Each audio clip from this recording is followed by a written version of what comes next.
All right. My mic's light is not on. So let me know if you can hear me. So I was making a weird face.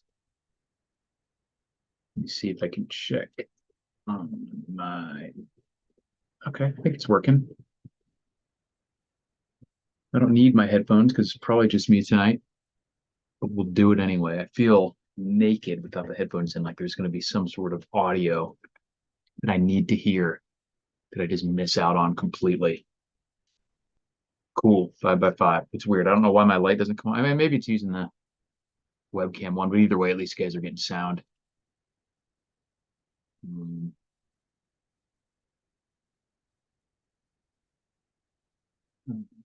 Why is it the only one?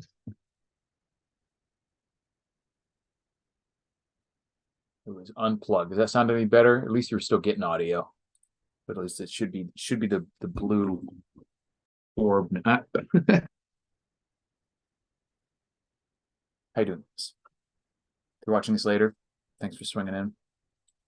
I actually have a few small topics to talk about tonight. Probably just gonna be me. Once again, I never know if I'm gonna be free until the last minute, but we're here doing it.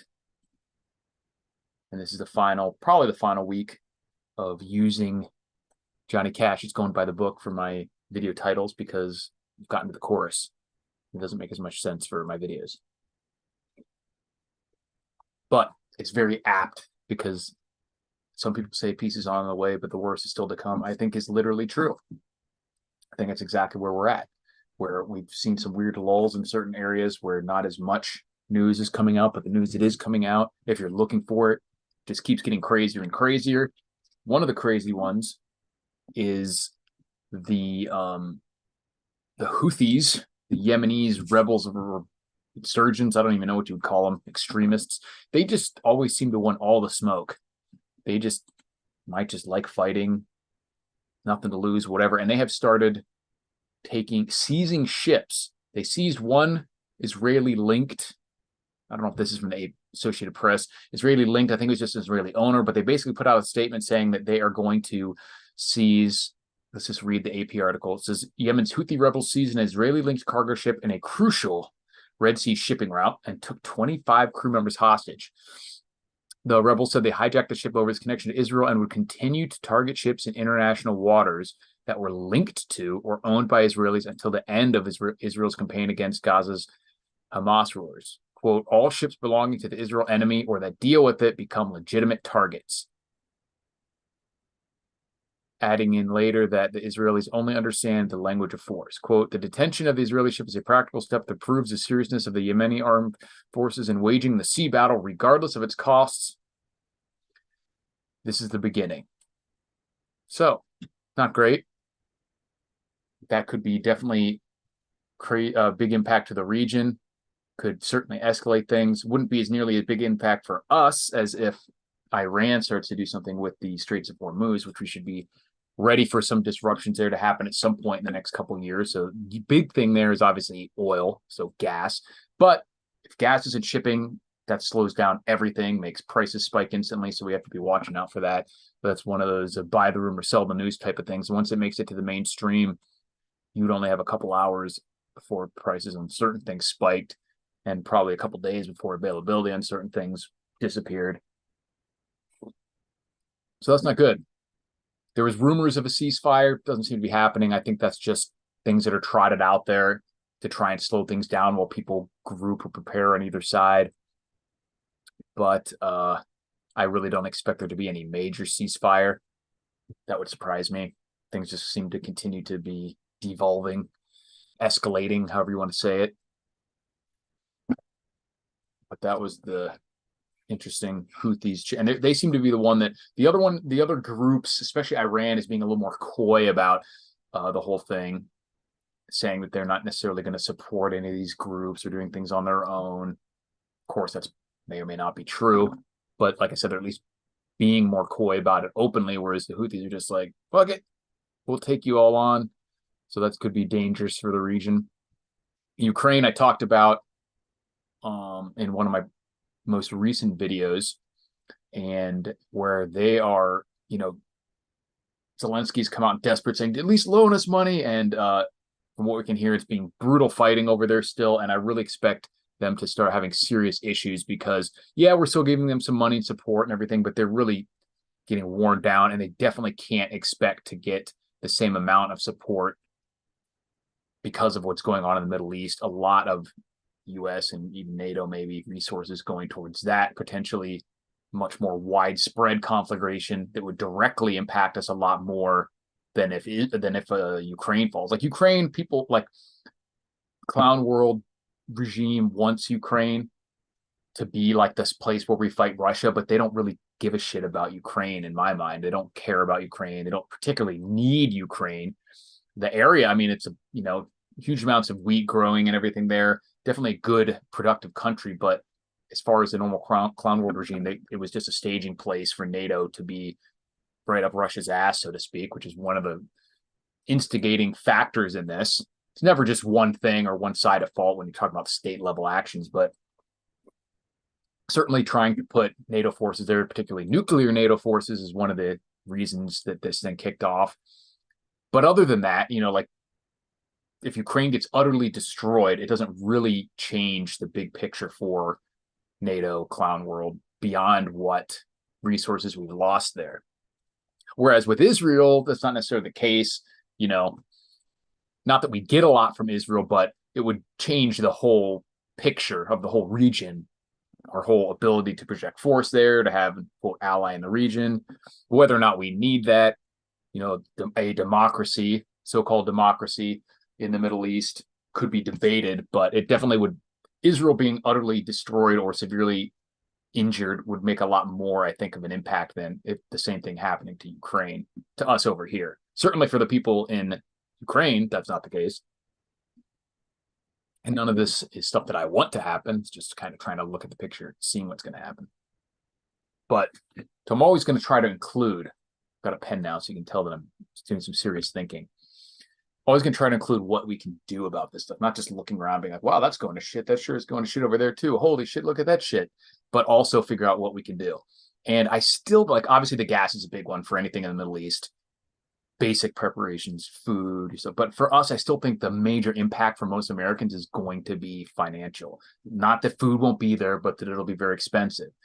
Short-term disruptions for something that, maybe like gas if they're blocked off.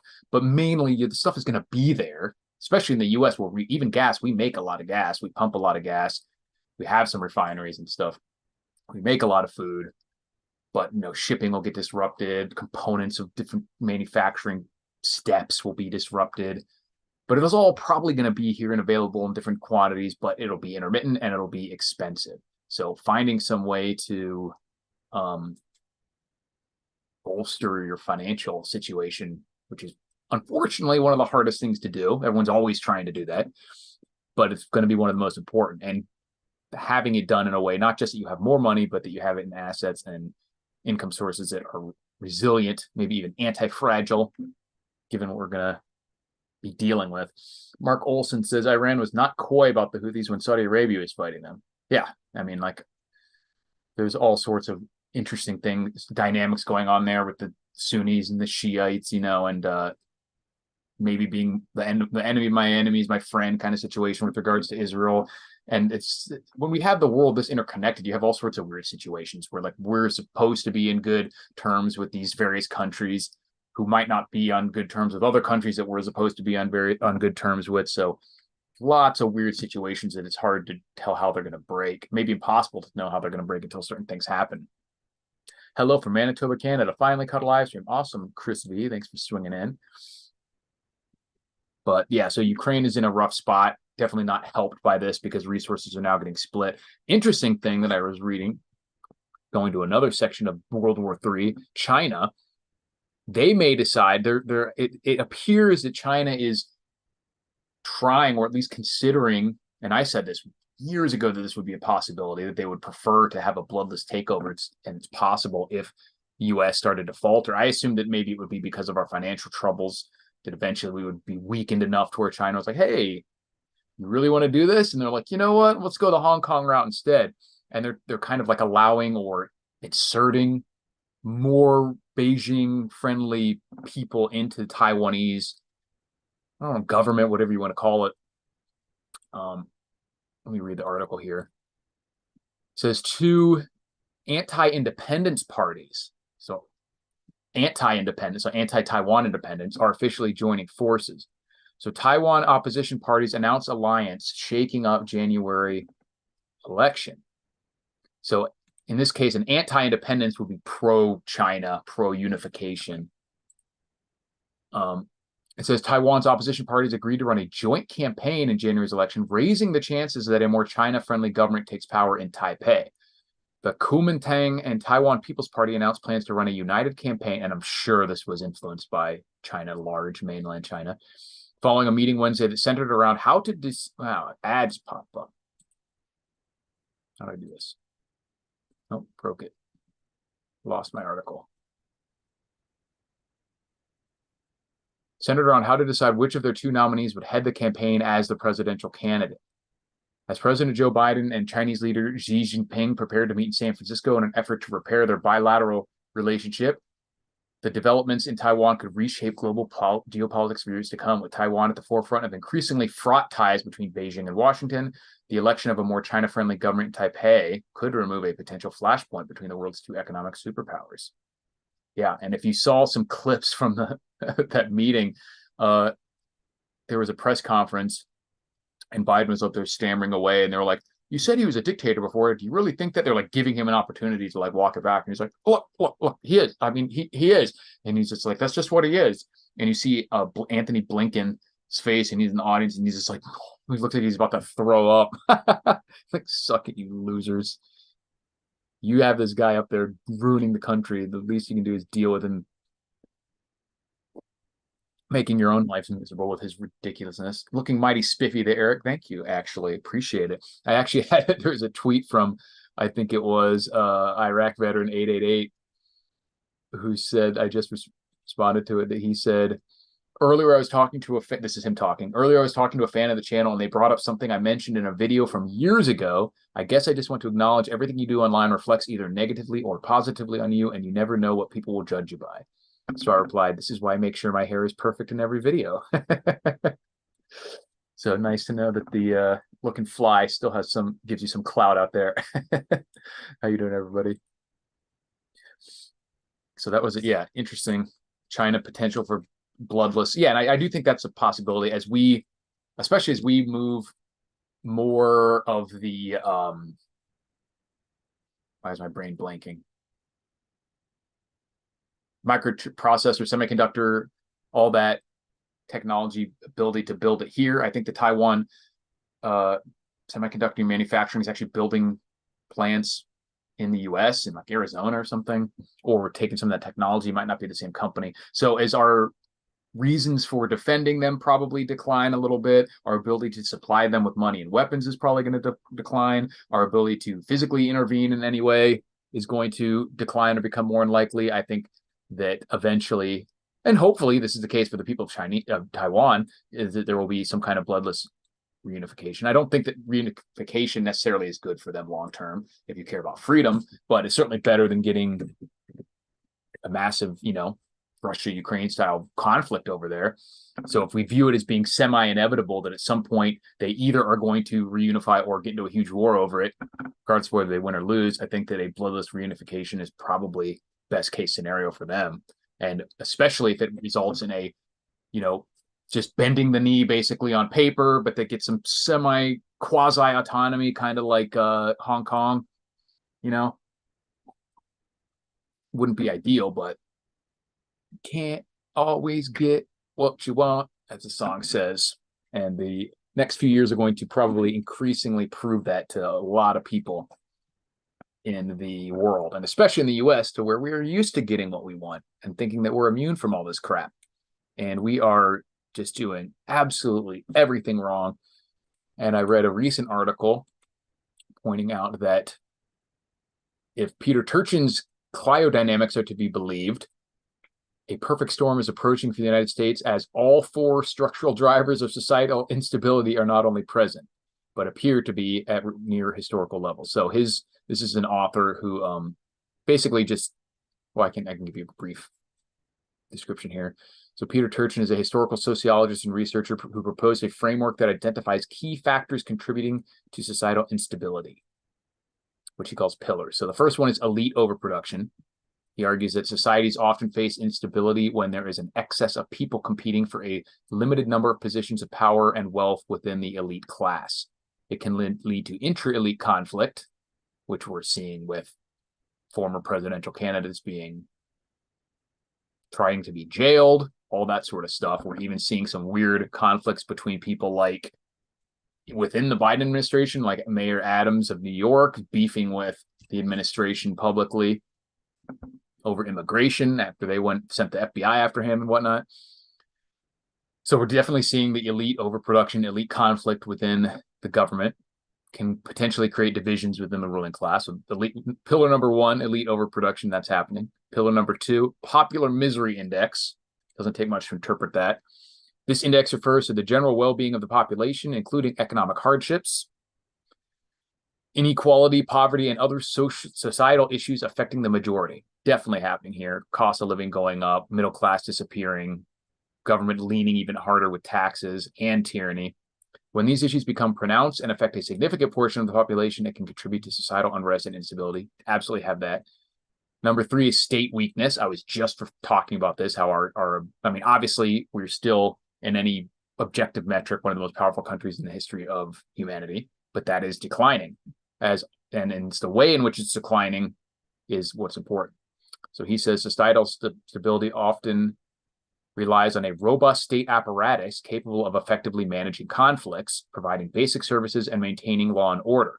State weakness or a decline in governance can lead to instability, allowing for social unrest and conflict to escalate. Now, this is interesting because it doesn't necessarily mean that's a good thing. And this is one of the arguments that I've made about places like China, and even used an extreme example of a place like North Korea, that like if we were subjected, the United States or most Western countries are subjected to the conditions of austerity and poverty and whatever, and lack of resources, starvation that North Korea was, the nation would cease to exist. It would utterly collapse.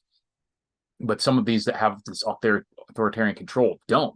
And it's the same way in which, it's not necessarily better or freer, but maybe more stable to have that level of control in the way that, like Iraq is much more stable under Saddam Hussein than under all these warlords and things like the same with Afghanistan, with these certain governments that may be evil, they may be authoritarian, tyrannical, but that does provide some level of stability, which once you have warring factions fighting warlords, that stability is even gone. And that state weakness is starting to overtake the United States and a lot of Western countries as well. And I think it's mostly a result of logistical weakness, financially, manufacturing, that sort of thing. So that's the third pillar, state weakness. And the fourth is fringe groups and ideologies. Does that one take any explanation?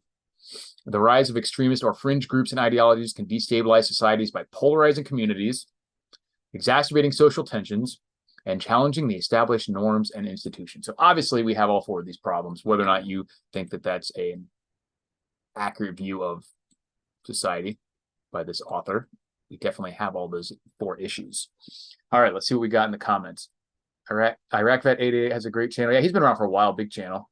I don't really watch his stuff all that much. I think, but I definitely know who he is. I really don't watch too many YouTube channels. It takes too much time. I get sucked in. I'll sit on the computer for way more than I should if I subscribe to too many channels. Mark Olson says, yeah, that worked out for Hong Kong. Like I said, it's not necessarily a good thing. It's not ideal, but is it better than getting into a massive war? Definitely if you lose the war, it is. But even if you end up winning the war, depends on what cost. So it's definitely short-term better for people's physical livelihood. Hello from Southern California as well. What's up, Stuart from the UK, if I'm not mistaken, right? Mark Olson says, oh, Hudson Valley, New York, nice. Snow already. Yeah, definitely don't have to worry with that. It's chilly here by my thin blood standards, but we haven't got anywhere near freezing yet. It's been in like the 50s at night, which for the desert, that's a bit brisk, a little crispy, but not overly uncomfortable. I just got to bundle up like a little child. run to the car, get out of this sub 60-degree weather. Terrible. Iraq Vet 88 is a big supporter of the trans community. No idea. Wouldn't know anything about that. Sort of things, not my jam, baby. No, not my bag, baby, as Austin Powers would say. All right, so that was a couple of the topics I want to cover tonight. Let me know if you guys have any questions. I definitely think we're going to see some weird stuff over the next few months. And it's interesting looking at the financial markets and stuff here in the US too, trying to get a sense of when that stuff is finally going to break, because it's so hard to tell. So many different variables. There's obviously a ton of weakness. Commercial real estate, I think regular real estate is definitely going to have. It's weird for me for people to see people think that the real estate's not going to go down, but I just don't see any way around it when you have so much weakness in the economy as a whole. Prices are going up on everything. There's this idea that there's a ton of people in the wings waiting to buy if prices go down, and I do think prices will go down once the job rates start coming up, once we see any sort of market crash and everything. But rates probably aren't going to go down right now. One of the things that people don't realize is that if you go out, and a lot of people are getting like 4.5%, 5%, 5.5% rates from these like new builders specifically, but those builders themselves are paying down the points. So the real rates are still 7.5%, 8%, whatever it is. But the builders are eating that difference. They're saying, they're actually taking $50,000 less profit per house or whatever to make deals with the lenders to prepay the interest up front that they would get at a higher rate, just so these people can get a lower rate. But it's not real. And when those profit margins disappear, they're not going to be able to do it. When the prices come down a little bit, they're not going to be able to do that. And it's going to be harder to get loans. People aren't going to be able to come up with the down payments. So then prices will go down even further, that sort of thing. And then you add to that, this isn't nearly as imminent, but when we have all these baby boomers retiring, some of them will be passing away. Any of the houses that are out there that are paid off will be probably sold off for desperately needed money at what people think are, really expensive prices. That'll push them down even further. Or even if they're not expensive, once they start coming down, people will just need the money. And like I said, what people tend to think is that, people will sell when prices are high, they'll buy when prices are low, but that's really not the way human psychology works. It's when prices are rocketing up, everyone wants on and everyone starts buying. That's what makes the prices go up. And likewise, when they're going down, people don't think, I'm going to wait this 10 years for this trough or whatever. They think, if I don't sell now, I'm going to miss the boat. So I just better drop my price by an extra $20, $30, $40, $50,000 right now, and at least sell it instead of making $100,000 less if I wait. What's up, High Desert Pioneer? Says, worse, how could it possibly get any worse? That is a dangerous question to ask, my friend. Do not jinx us that hard. It's one thing that even in my relatively small number of years in this earth, I have realized things can always get worse. Like in the famous Simpsons scenes, where he's like, this is the worst day of my life. And he's like, no. This is the worst day of your life so far. Mark and Ellis says, Eric, who is that author again? That was, what was his name? Peter Turchin, historical sociologist. Yeah. I'm assuming that's what you're talking about. And I wasn't reading directly from the book. I was reading just the description of the pillars themselves that I'd pulled up. But interesting stuff. But yeah, it can definitely get worse. And yeah, I agree with the Heige Homestead. Hit my like button. I appreciate it. Go ahead and tickle that like button. We're going to need it. Likes are going to be the only currency of the future in the wasteland. The only people who survive is the people who have 100,000 or more Instagram followers. So I'm a goner. I have 3 pictures on Instagram. I never use it. But yeah, so we're definitely in for some interesting times. Let me get some questions. Anything you guys got? Hello from the Gulf Coast of Alabama. How you doing? It's back near my old stomping grounds back in Florida, somewhat.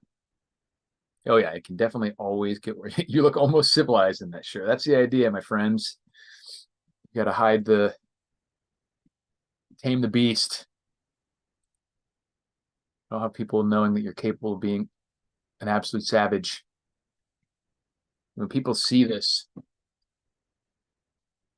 carefully crafted appearance, they don't know that I'll eat my leftovers by like just fisting this stuff out of the container directly onto the plate.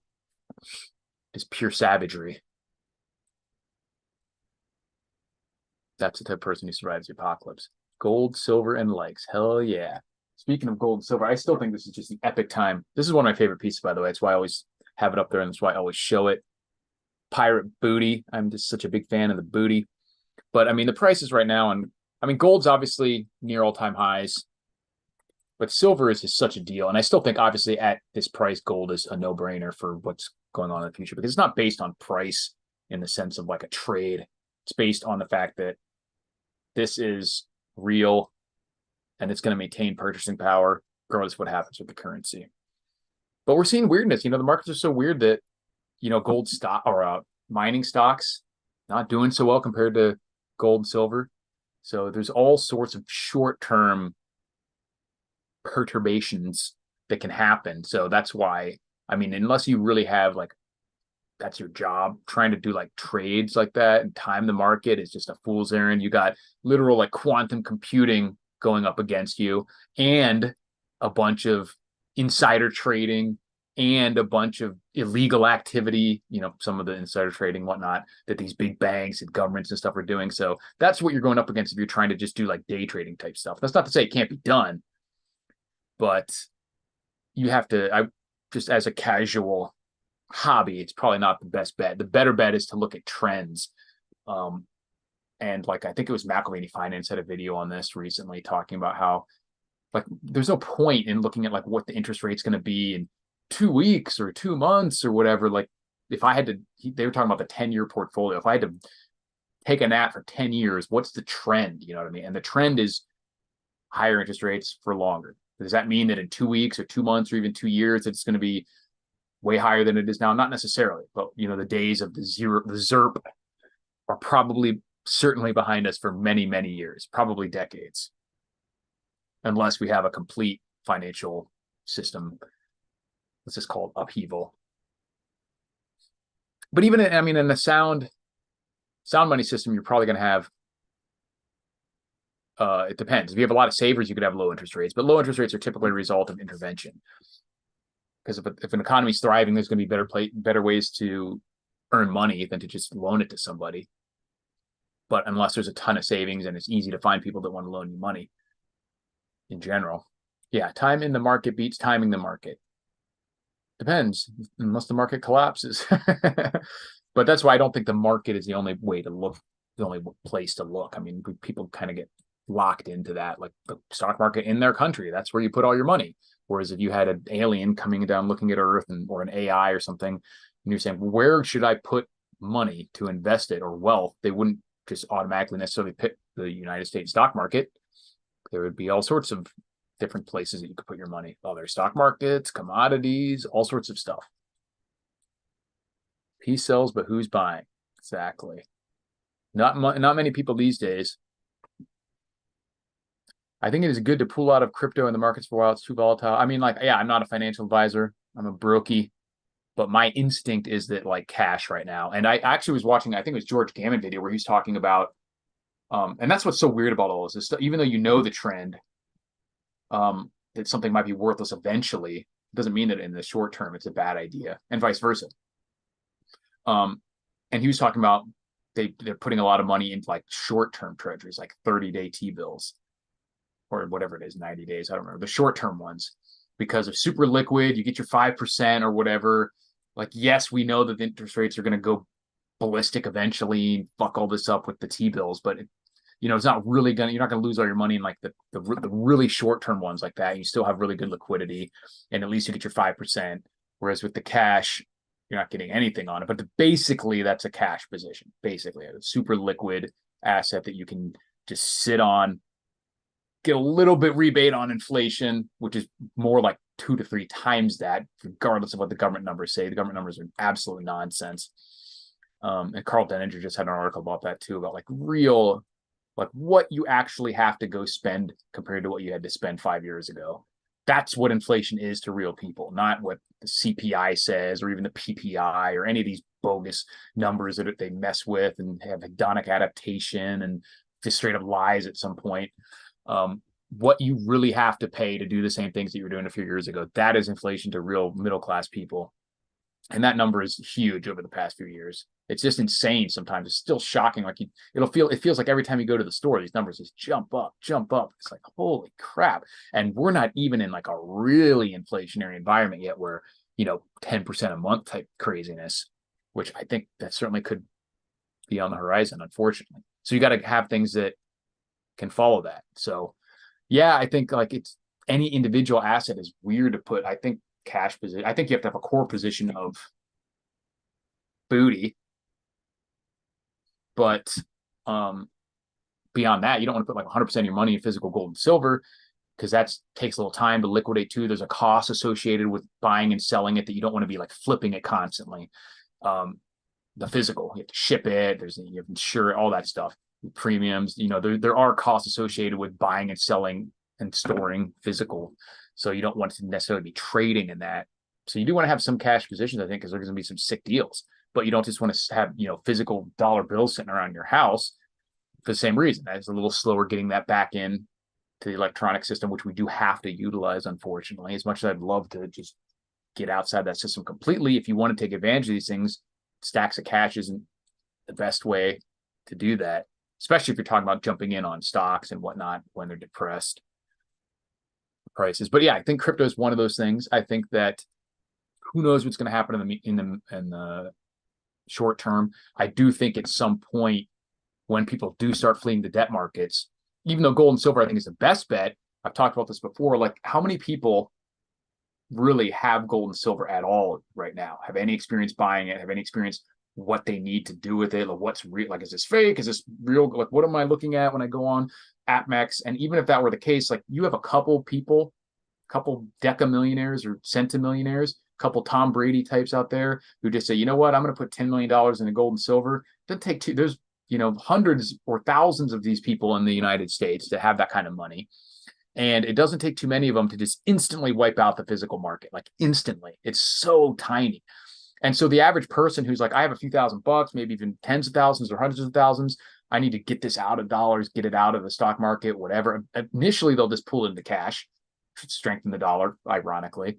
But then they're just going to be sitting there, inflation going nuts. They're not just going to want to sit on cash. They're going to want to put it somewhere where it's not, there's less of a third-party risk or counterparty risk. There's less, it's not connected directly to the dollar. And I think regardless of whether or not it should be the case, crypto is definitely going to be one of those. So it's going to be a blow-off valve for gold and silver because gold and silver just won't be available. First, it'll just disappear instantly. The market, it'll all be gone. It'll get bought up super quick, the physical.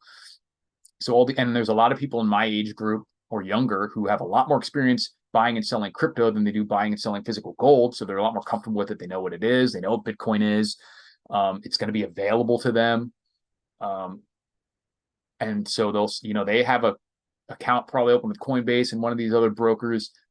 A lot more of them have that than have any experience buying physical.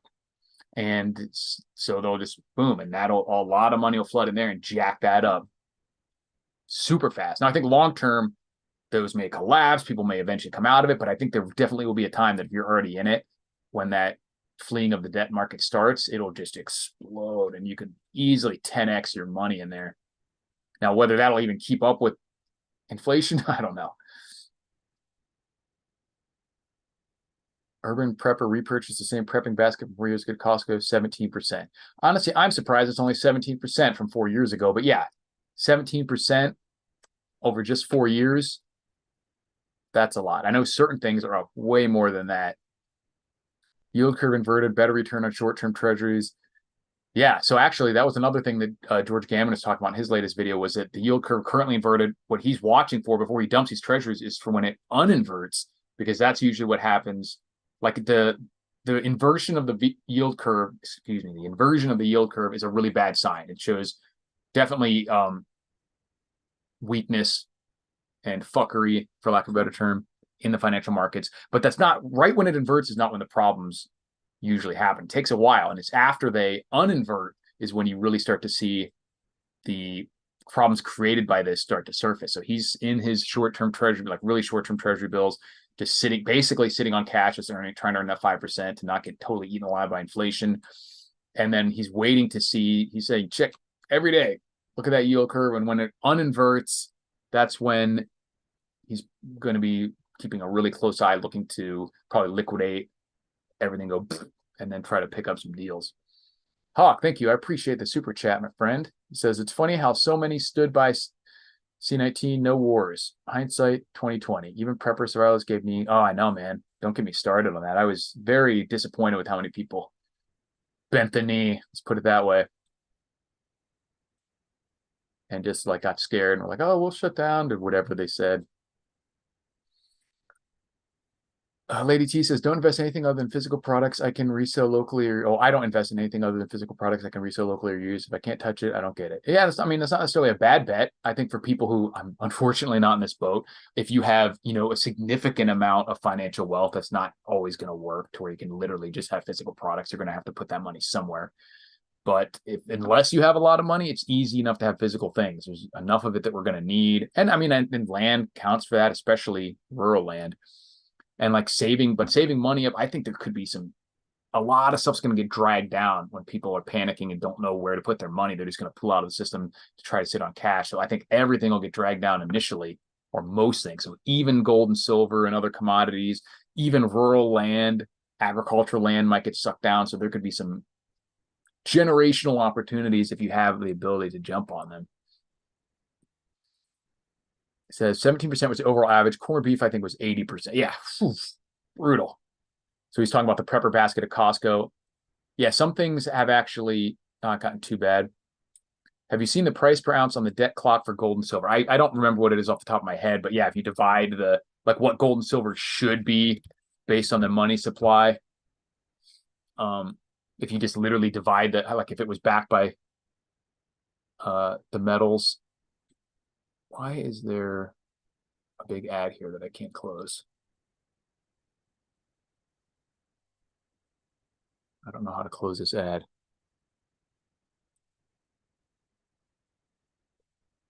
Let's see if I can see. Yeah.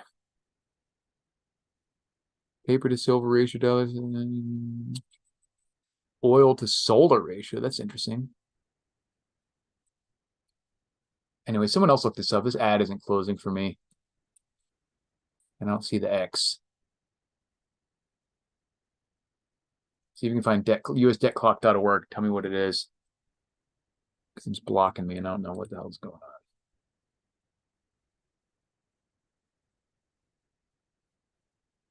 I don't see the X. Is this what the future is? Is me staring at the screen getting mad? Probably. Anyways. Yeah, same here. I don't have lots of cash either, unfortunately. Yeah, what are these shenanigans on the debt clock? Some kind of pop-up, but it's like completely blocking it.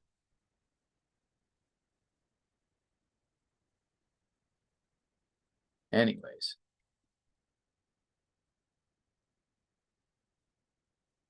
Where is my... And I don't see a way to close it. Oh, that's it. I give up. I see more Patreons, merch, bye-bye. What happened to old minds, and community? Somebody let us down. It was your baby brother. You're on the own comply. See you when we open. Yeah, unfortunately.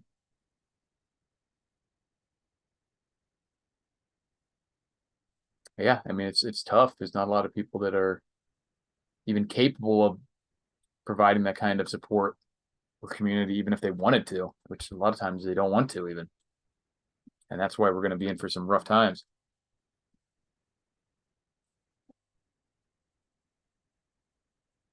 But yeah, precious metal price, I think, are a gift. I think we look back and that's going to be like, just like the play, being like, if we know where this is going, we would just go nuts putting every dollar we can into gold and silver.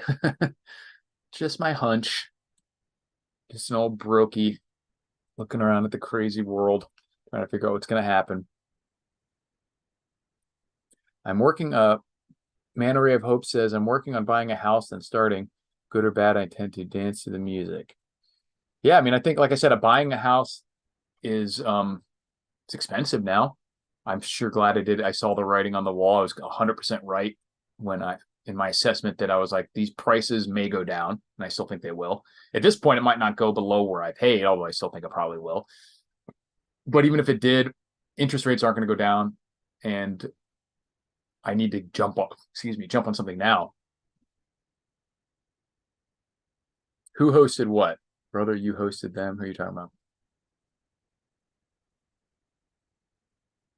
But yes, I'm sure glad I saw that coming, jumped on that because now locked in a good interest rate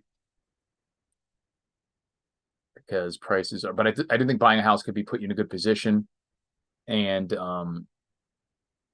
it's going to be expensive. You know, you might have to get a crazy interest rate, pay a lot more per month, but there's still opportunities out there.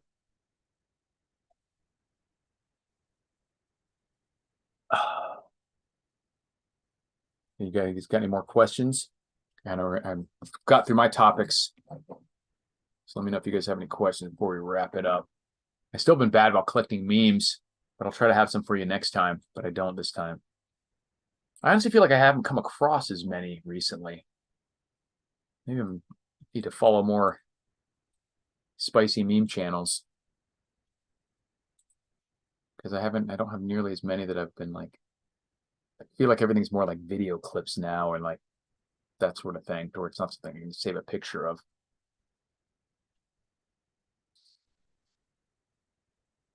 Destiny says it'll take at least 2 years for home prices to go down. Lots of foreclosures. Yeah, I'm not sure. I don't, like I said, I never try to really time stuff. I always try to figure out what the timeline will be, but I would be surprised if it took that long, but not epically surprised. Everything always seems to take a little longer than I think. But we're seeing a lot of the steam come out of there's just so many things happening that could cause it at once. Yeah, and obviously Lady T says I got a windfall last November, bought myself 2.6 acres and paid cash in full. Awesome.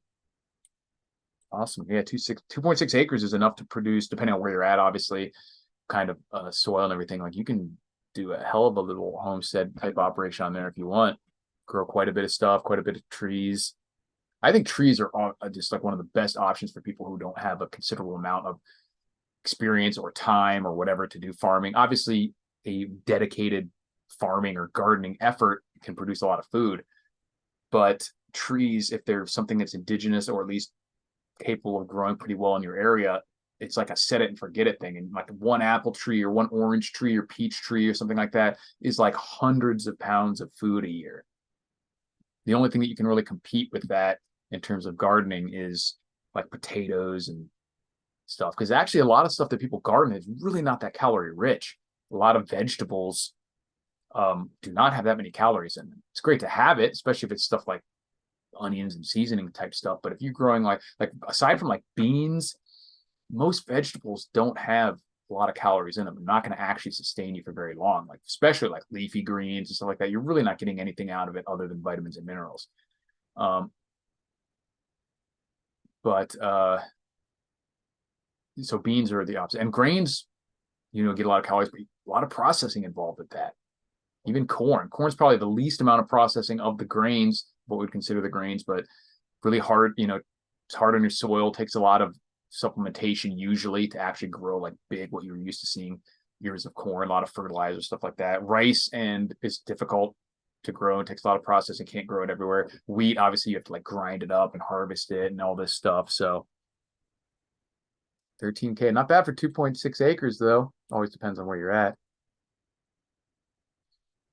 Pumpkins, yeah, pumpkins are basically, you can get meaty innards out of a pumpkin. Happy birthday, Brian. Oh, sorry, Thanksgiving. I mean, I saw happy and I just kept reading birthday. B Hill says happy Thanksgiving. Yeah, we're getting there. Happy Thanksgiving to you guys as well. Appreciate you swinging in. Xmas trees make dollar. Yeah, 7 years to harvest. Yeah, in good times, I think if stuff's really getting rough, people are going to probably cut down on the purchase of Christmas trees. But I want to grow mushrooms and make honey or honey. I would go with the honey. Mushrooms are delicious. I love mushrooms, but they're one of those things, 0 calories. Whereas honey has a shitload of calories in it and probably easier to grow in most situations. Mushrooms are fickle, they're weird fungi. They need really particular conditions. You think mushrooms are the easiest to grow? I guess it depends on where you're at and what kind of setup you have. If you're talking about with the least amount of work in your house, yeah, you can do them indoors. But potatoes definitely, I like depending on where you're at, like sweet potatoes, especially different types of like true yams. Those are really easy to grow and provide quite a bit of calories. If you can set up a good apiary, you can get a ton of calories from that. Let the bees do all the work.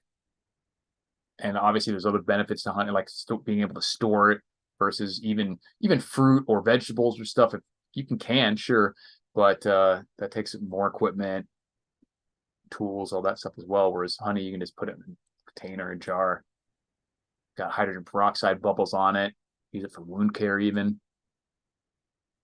Planting a food forest on my land. Awesome. Yeah, if you're not familiar with David the Good's work, definitely get his stuff. He's the food forest expert.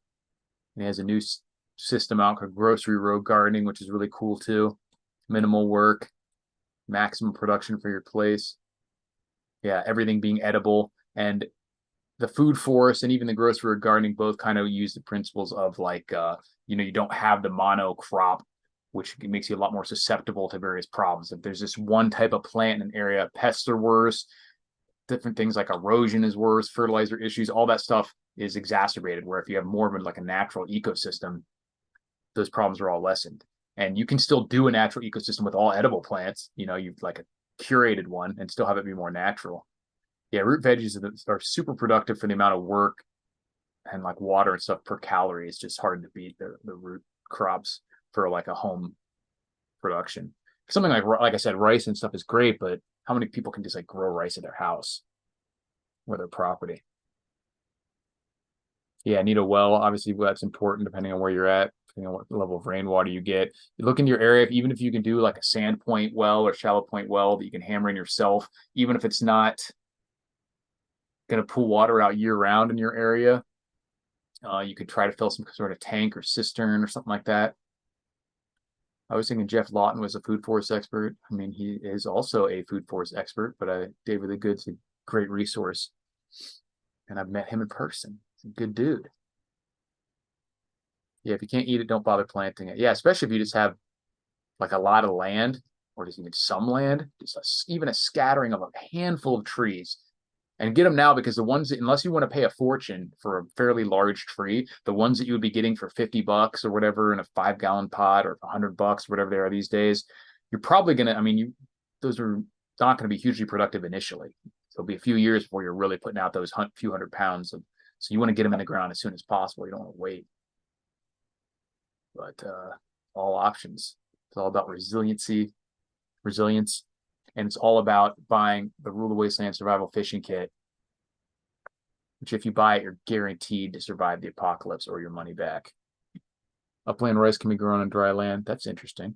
Still probably take quite a bit of space and a lot of work to collect it. You got, individual, it's a grass basically. Got to collect all that. Pro night soil, but I don't spread that fact around. Water prices in California rising, vacuum selling tree nuts might be a good investment. Each pistachio nut requires about 3 gallons to produce. I'm not sure what you mean by vacuum. Oh, vacuum sealing? Is that what you mean? Like storing some nuts? I was like, what's vacuum selling? Yeah, I mean, that's one of the things that a lot of people don't take into account too when they talk about how productive the U.S. is, like I said, the logistical problems associated with that. A huge amount of the, especially out of season agriculture production in the U.S. is in California because they have so much sun and the temperatures year round, but they don't have the water. It's being pumped over there from the Colorado River mostly, and it's causing a lot of problems, especially as places like here in Vegas, as Phoenix, and everywhere, south of the Hoover Dam starts to grow in population. They need more and more of that water. And if that were to be disrupted in any way, or just different water deals, that's going to change their ability to produce that food, or at least make it more expensive. Yeah, I figured it was sealing. No more work than wheat or oats. Yeah, but again, wheat or oats is a lot of work too, compared to something you can literally just harvest. Hawk says, everyone wants to learn how to forage mushrooms like rabbit meat on its own. You die. Both taste good, but yeah, exactly. I just was actually talked about the rabbit meat in one of my video comments. Does even think, I hope you know I respect you. I appreciate it, sir. Thanks a lot. The rabbit meat thing is true from what I know, that the rabbit meat, the meat itself, like the actual muscle, is so lean for wild rabbits specifically that if you were to literally eat only that, some people say there's like you get protein sickness or something. It's nothing to do with that. It's the fact that you're literally just not getting enough fat to survive. Your body needs fat. It can't make fat out of protein or carbs, so you have to get some fat. Now, if you were to actually, that's a kind of unrealistic situation that you're getting plenty of calories exclusively from rabbit meat and nothing else to survive, but not enough fat. And I think it would also only happen if you only ate the meat. Like, it's not like rabbits have no fat in their body. So if you were to eat the skin or boil it or whatever and get a broth or the bone marrow, the organ meat, you would probably be fine, at least to make it through a winter or whatever. But it is true that if you have extremely restrictive diets like that, you can have problems. And yeah, mushrooms are delicious, in my opinion. I'm a mushroom lover, and they have a lot of minerals and stuff in them, but they have like no calories. You could eat a truckload of mushrooms every day, and if that was all you're eating, you would die. I need to dispatch buns, too many for winter months. I can my rabbit meat into dog food. Yeah, it's super lean, but it works. And they are, if you have an operation, like rabbits are great in the sense, and this is wild rabbits almost specifically too, they're running around more. If you have like a domesticated rabbit, they're going to have a lot more fat in them. And especially if it's not all you're eating. But and you can, like you're saying, you can use them for other things too. You can use them to feed other animals. But because having animals that have the ability to turn things that we can't eat, like grass, into meat, protein, that's awesome. So that's why things like sheep and goats and cattle, but rabbits obviously take a hell of a lot less space. You can grow them a hell of a lot smaller scale. It's a hell of a lot easier to process. That's why if I get my dream homestead situation, I would definitely go with sheep over cows. First of all, I love sheep and like mutton and lamb. It's all delicious. But it's just processing. You can get more per acre too. Usually, you don't need quite as good quality grass, I don't believe. Same with goats as well. But like, if you were in a real like grid down scenario, post SHTF scenario, how the hell are you going to process a cow, like a fucking 1,200, 2,000 pound cow? No way it's happening without machinery or horses at least to like drag this thing around. Whereas if a sheep, certainly two people can handle that. One, if you got a wheelbarrow or cart and you're reasonably physically fit, you could throw a sheep carcass on or hoist it up, butcher it, that sort of thing. You're not doing that with a cow. And obviously that's true for rabbits and chickens and all these other small animals. Rattlesnake is good though. It says rattlesnake sucks too many bones. It's kind of, I mean, yeah, they have all those with ribs like fish, but it is good. I've had buttered rattlesnake before, and some of the ones like, I mean, if little snakes are a pain in the ass to like clean and everything, but if you, some of these like rattlesnakes in Florida and other places, they fat bastards, like meaty. These are 4 or 5 feet long and like 6 inches thick. It's huge. And yeah, in a situation you want to eat everything: frogs, rattlesnakes, gators, lizards, whatever. Although it'd be nice if you have a situation like, especially in the South, where you can have like soldier flies. If you have a pond or a fish tank of some kind, so like chickens, fish, and vermiculture being like worms or grubs, they can eat like anything. So you could take stuff that you wouldn't even be able to eat or don't want to eat if you don't want to mess with like tiny animals, feed them to these other animals, and then get easy to use protein like eggs and stuff like that. Yeah, fish obviously have nice fatty meats in them, and most things do. And like I said, even rabbits do have fat in them. It's just the meat itself is so lean. So you would have to make sure you're eating, like getting the bone marrow, getting the organ meat, making sure you scraped all the fat off the skin, or even just ate the skin, whatever, in a survival situation. So it's just the meat specifically. And the same is true of like canned tuna is super lean. I don't think it's lean enough to kill you. There is fat in it, but compared to other meats, it's super, super lean. California also has lots of cattle and rice. Going to be a weird year ahead. California water wells now have tax meters on them, so farmers are not getting their gas tanks to afford water. Hawk says protein, earthworms. And that's true too. If you have vermiculture bin, soldier flies have a actually really good macro breakdown, as gross as it is to eat the bugs and whatnot. In a true survival situation, you can turn, if you can eat the bugs directly, if you don't have fish or chicken or other animals to feed it to, you can eat earthworms, you can eat the black soldier fly larva, or you can certainly use them for bait. Oh yeah, any wild little animals like fat raccoons and possums and stuff. Papillon, watch the old movie. Yeah, I saw that, the old one with Steve McQueen. Basically, his teeth were falling out from malnutrition and stuff until he got an extra coconut rind in his bucket. I'm looking into raising meat rabbits. Yeah, it's definitely something you can do. So I appreciate you guys stopping in. Let me know what post in the comments, especially if you're watching this later, what type of topics you want to see videos on this coming week and beyond. And stay safe out there, and I'll talk to you guys soon.